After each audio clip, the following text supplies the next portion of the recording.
This show is completely unrehearsed. The only part of it that can be done over is the announcements.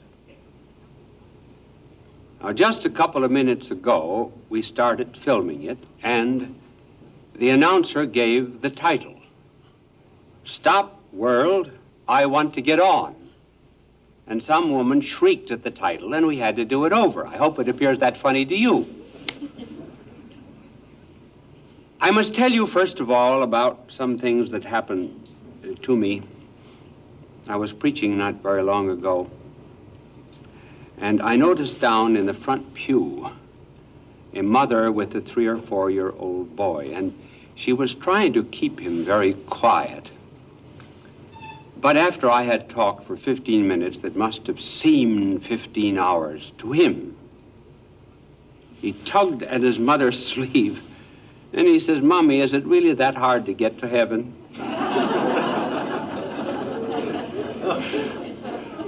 And another little boy, when he went to confession, he had in the back of his mind the commandments. And he could be heard going through the commandments in one fashion or another, and then after he had named them to himself, then he would begin the confession of sins. And he was saying, no strange gods before me. No, I didn't adore any strange gods. Thou shalt keep holy the name of the Lord. I cursed a couple of times, Father, and keep holy the Sabbath day. I went to Mass every Sunday. Honor the father and mother. I disobeyed my mother about 18 times and my father about 6 times. Thou shalt not kill. I didn't kill anybody. Thou shalt not commit adultery. Sister told me to skip that.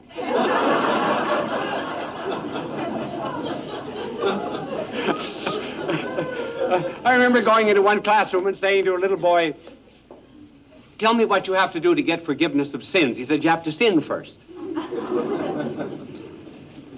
Well, you heard the title. The title was actually inspired by a show that was here on Broadway a few years ago. Stop, world, I want to get off. Now we're changing that to stop, world, I want to get on. Why are we changing it? Obviously, stop, world, I want to get off is because people are just sick of living. Our point is that perhaps never before were men so concerned with the world as they are at the present time. It has always been a concern, of course. Remember Shakespeare? All the world's a stage, and men and women merely actors. They have their exits and their entrances, and one man in his time plays many parts. Wordsworth, he was somewhat disgusted with it. The world is too much with us, late and soon. And I'm sure that Thomas Hood, if he had lived in our times, would have said, "Stop, world, I want to get off," because he wrote, "The world is a wilderness, and every tree bears the burden of our tears."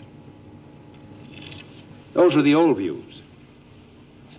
But I wonder if ever in human history, the world, I do not mean the spirit of the world, just the world itself and all that that word can mean, was ever so much the concern of hearts as at the present time. Just let me give you some examples of how the world has been discovered, why it is a concern. First of all, our age has discovered humanity.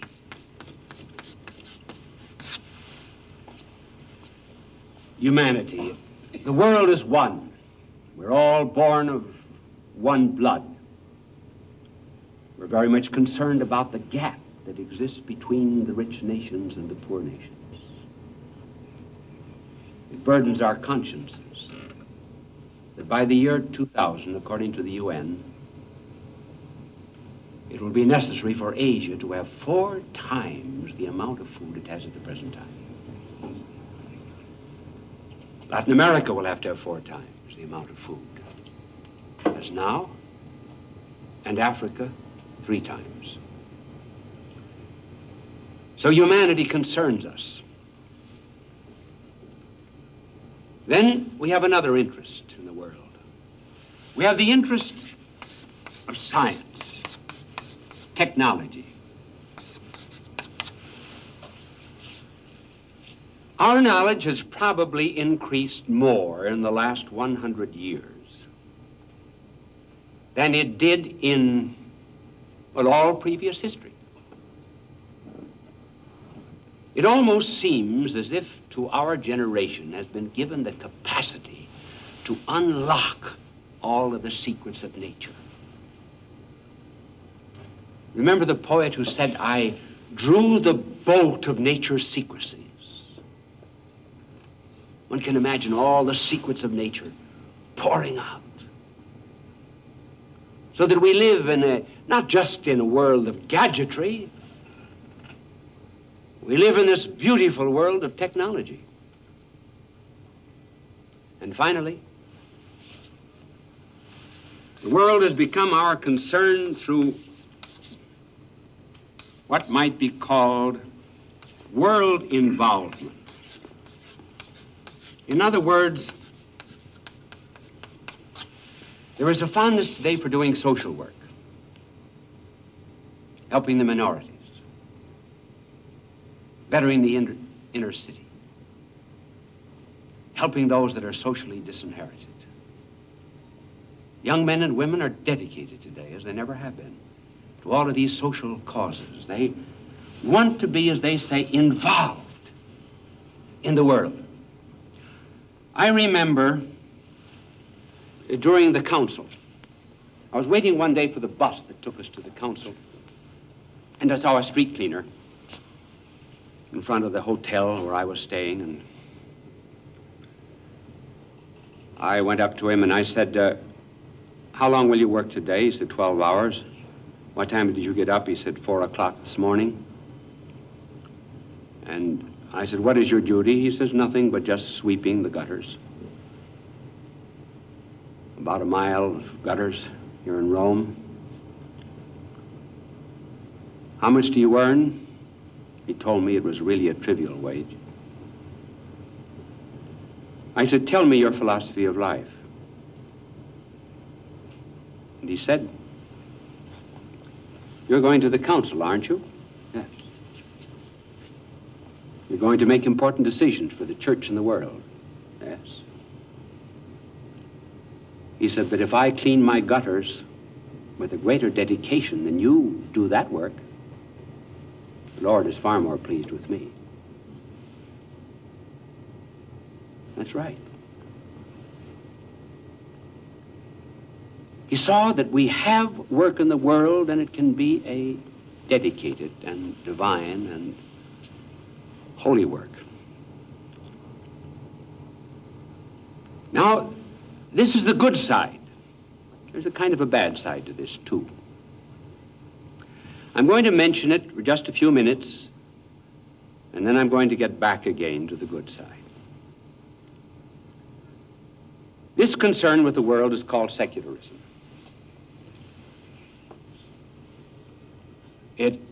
Its bad side is that some would like to do away with the divine and the sacred. We've had a series of thinkers in our day that believe that in order to uphold the world, one has to destroy the divine. That's one of the reasons, incidentally, for the God is dead movement. These poor thinkers believe that in order to make room for the world, you got to get rid of God.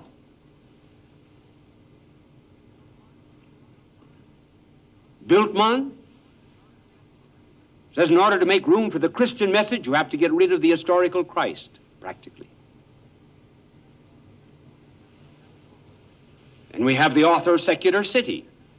He practically identifies the secular city and the kingdom of God. And even in the field of religion itself, today the holy are on the defensive. This world spirit has gotten hold of us to such an extent that many do not like the holy. I may tell you that it's gotten so bad that when any of you people see us priests on our knees, you ask us if we lost our contact lenses.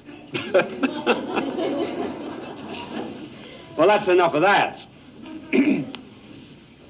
So now let's get back to the good side of the world.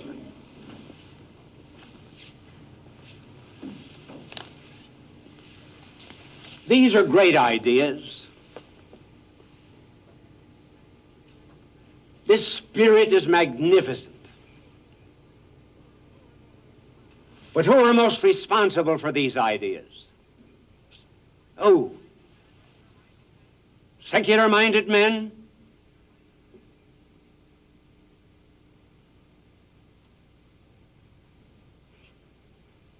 I will not give you the three names at once. First one was John the 23rd. Who did more for our love of humanity today than this man? Who? Auguste Comte, with his supposed love of humanity, never wrote a line comparable to John's love of the poor. He opened the council, brought the world into it. Protestants, Orthodox, Buddhists, Hindus, communists, everyone was welcome. As one poor workman said about the Vatican one day, he's not interested in politics at all, except inasmuch as politics is related to us poor people. That's right. He was the one who made the world conscious of the love of humanity, even when, for example, we used our science to send an astronaut around the earth. Because I remember when that happened, John the 23rd quoted the book of Genesis and said, God said, rule over the earth and subject it. He saw this young American astronaut as indicating the great scientific progress of mankind. No wonder his last words were, Lord, that they may be one. And then that human side of John, great big fat man with, he could reach out those great arms of his almost like the fleshy columns of Bernini to bring all mankind within his grasp. One day he went into a prison, visited the prisoners, and as he passed one cell, he said, who's in there? The warden says, that's the death cell. That man in there killed his wife. John spoke to him from outside the bars. He wouldn't answer, Pope John. So Pope John said to the warden, let me in. The man faced the wall, would not turn around. John said to him, young man. Oh, yes, he said, what is he in here for? And the warden said, he killed his wife. John said, young man, I've never been married. But do you know that if I were married, I might have killed my wife, too? With that, the prisoner turned around and embraced John. This is the humanity that he taught us to love. Now let's go to science and the world of technology.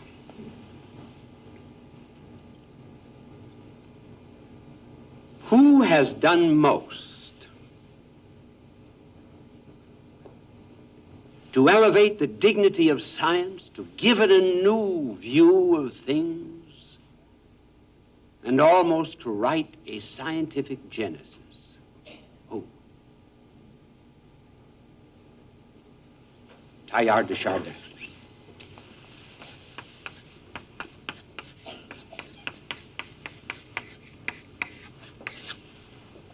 This great French scientist, as a little boy, was interested in rocks. And he was interested in rocks somehow or other because he saw the creative hand of God inside of the rocks. He grew up with a great devotion to what was the favorite devotion of his mother, called the Heart of Christ, but he got quite beyond the pious conception of his mother. As he traveled around the world many times, excavated, dug, came up with prehistoric men, was inducted into the great scientific academies of the world, there was one great notion that obsessed Teilhard. It was the notion of an arrow being directed toward its target. First of all, there has to be a mind that directs that arrow. And there has to be a target fixed before the arrow is ever shot. Let that arrow stand for the evolution of the universe. And he believed in the evolution of the universe. But it's working toward a target. And somewhere there was an archer that shot it. So Teilhard de Chardin saw the whole universe ablaze with Christ. All things were made by the power of his word. All things were for him.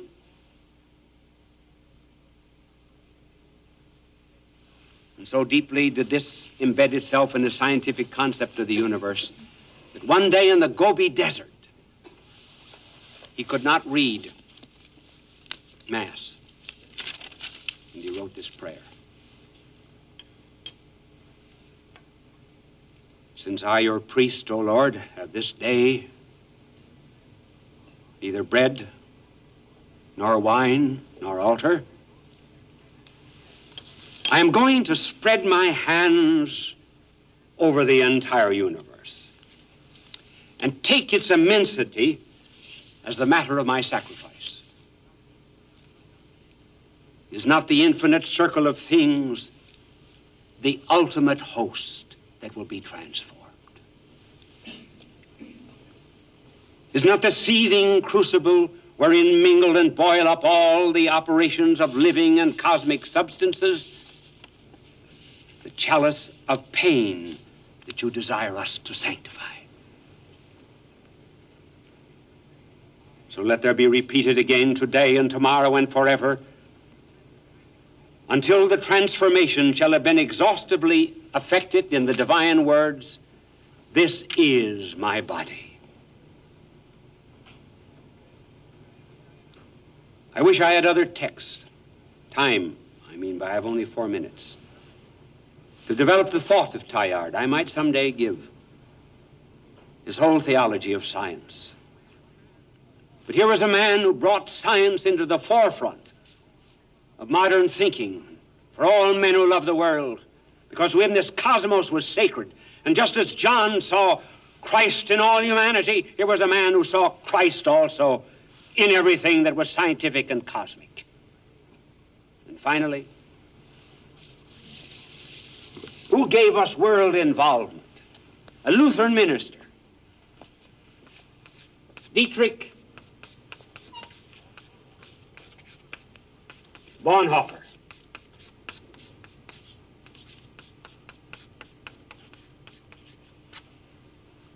Dietrich Bonhoeffer. A brilliant young man who said, I would hate to live to be 40, and he never did. Was invited here to America to give lectures. He said, this is not my place. With the Nazi persecution going on, I must go back again to Germany. He resisted the Nazis and was put in prison.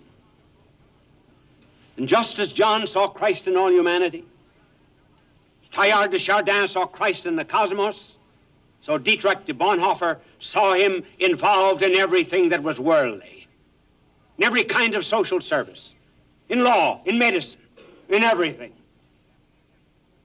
He said, mentioned a couple of words that have been taken up by people who live by quotations. He spoke of a religionless religion, which unthinking people translate into a philosophy of life. By religionless religion, he simply meant that it shouldn't be too churchy. In other words, that the church should become involved. Here are his exact words as he was in prison. Just as in Christ the reality of God entered the reality of the world. That was the incarnation. So too that which is Christian is to be found in the world, the holy in the profane. So I would not speak of God on the borders of life, but at its center, in its life, in its prosperity. God is the beyond in the midst of life.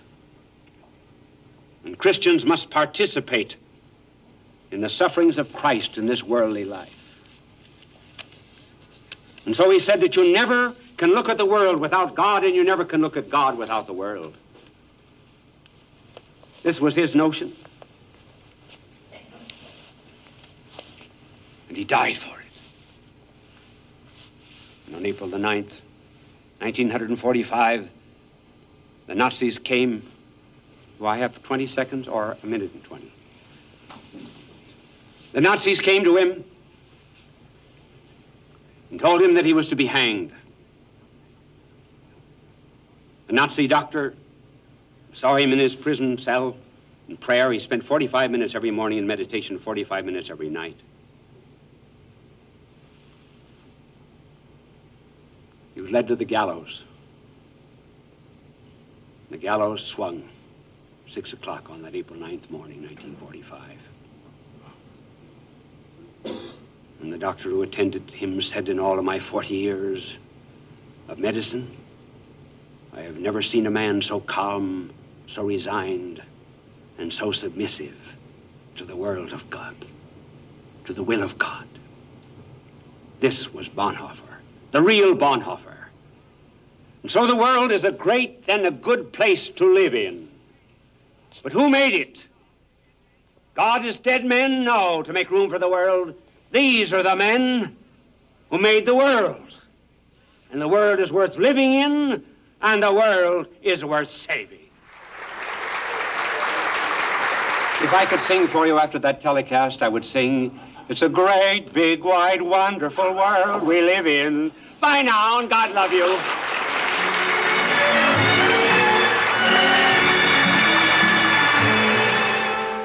Fulton J. Sheen is indeed a man for all seasons. He walked a paced beat, allowing us to glimpse his nature and ponder its worth and to enjoy its presence. Bishop Sheen authored over 90 books. He broadcast countless radio and television programs and ministered in many parts of the world to people of every belief. As he said many times, it is not a unity of religion we plead for, but a unity of religious people. We may not be able to meet in the same pew, but we can meet on our knees. The bishop wrote 94 books, recorded countless radio shows, and appeared on hundreds of network and syndicated television programs. His legacy is a treasure of joy that transcends time and helps us to believe that truly life is worth living.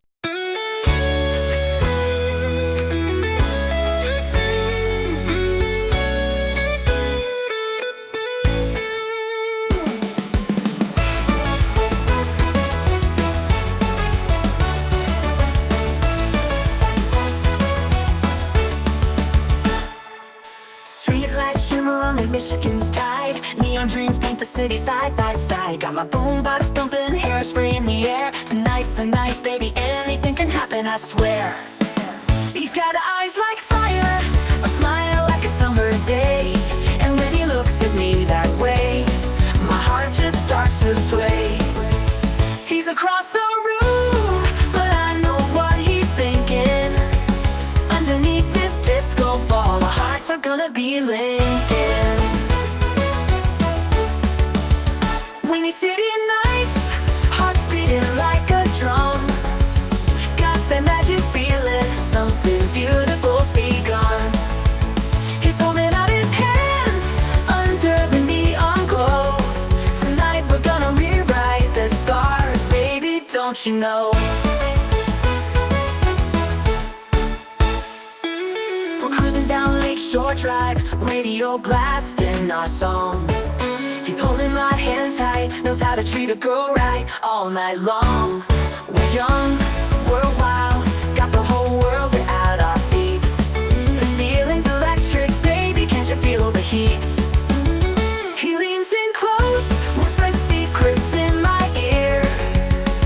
The city fades away, all I hear is him right here.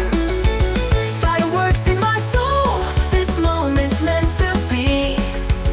Underneath the Chicago moon, he's everything to me. He's got eyes like fire, a smile like a summer day. And when he looks at me that way, my heart just starts to sway. He's across the room, but I know what he's thinking. Underneath this disco ball, our hearts are gonna be linking. When he's sitting nice, hearts beating like a drum. Got that magic feeling, something beautiful's begun. He's holding out his hand under the neon glow. Tonight we're gonna rewrite the stars, baby, don't you know?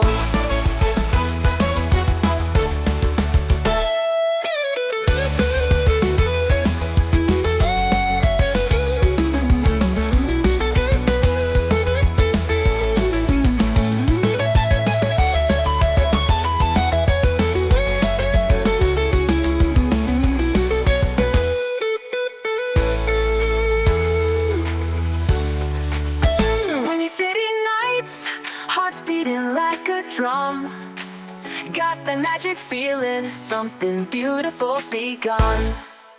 He's holding out his hand under the neon glow. Tonight we're gonna rewrite the stars, baby, don't you know?